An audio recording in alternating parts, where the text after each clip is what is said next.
All right, so homework key, yay! Let me get my calculator out and ready. Sweet. So this is chapter 7, practice problems number 24 and 25.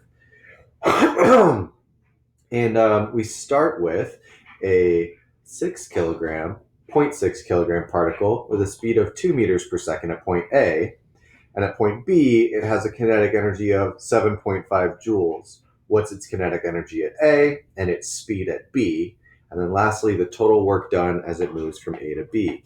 So pretty straightforward problem. We know the mass, 0.6 kilograms. We know the velocity at point A is 2 meters per second. We know kinetic energy at point B is 7.5 joules of energy. We want to know what K at A is. We want to know what V at B is. And we want to know what work is done from A to B. So let's start with the first part of the problem, which is the kinetic energy at point A. So that's pretty straightforward. We know that the kinetic energy at point A is going to follow the formula 1/2 mv squared, and that's going to be the velocity at point A squared. So all we got to do is plug in and chug that out. We get, 1.2 joules of kinetic energy at point A. I guess I should show the substitution there. K equals 1/2 times 0.6 times 2 squared. So that ends up being 1.2 joules. For B, the kinetic energy at point B is going to be equal to 1/2 m times the velocity at B squared. So this is the same formula, we're just solving for a different variable. Plug in 7.5 equals 1/2 times 0.6 times VB squared. So VB ends up being 0.5 times 2 divided by 0.6, square root of that, it's 5 meters per second. So that's my answer to part B. And then lastly, for part C, work is equal to a couple of different things. One, we know work is equal to F delta X cosine theta. But work also has another formula that we can use to solve for it, which is the work energy theorem. So work is also equal to the change in energy. And in this case, that's the easier equation to use because it doesn't rely on any force or any displacement that I don't have values for. So I know delta E is equal to work, and that's going to be equal to the final energy minus the initial energy. That is a final energy at point B of 7.5 joules minus an initial energy at point A of 1.2 joules. So that is a work done of positive 6.3 joules of work. So there's my answer for part C.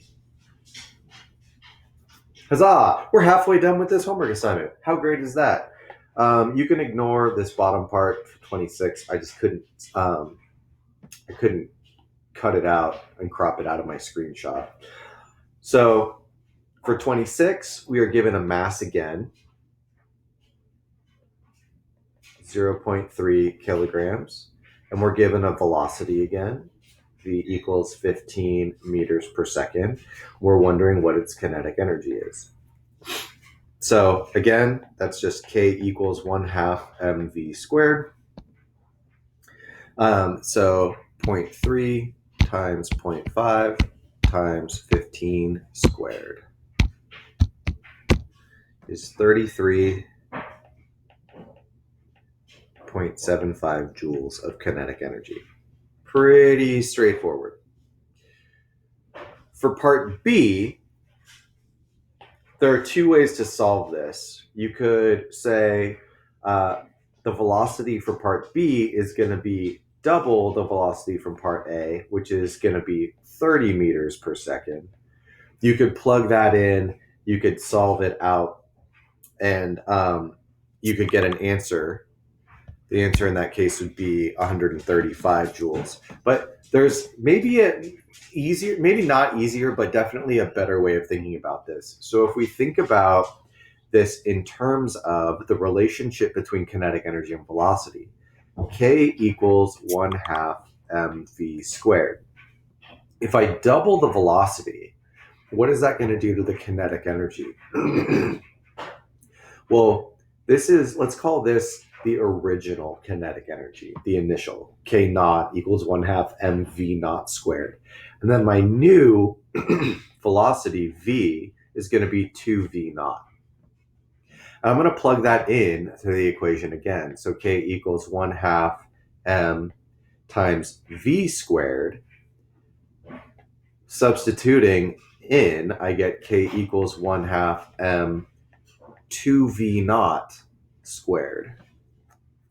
And if you simplify this, K equals 1/2 m times 4v naught squared.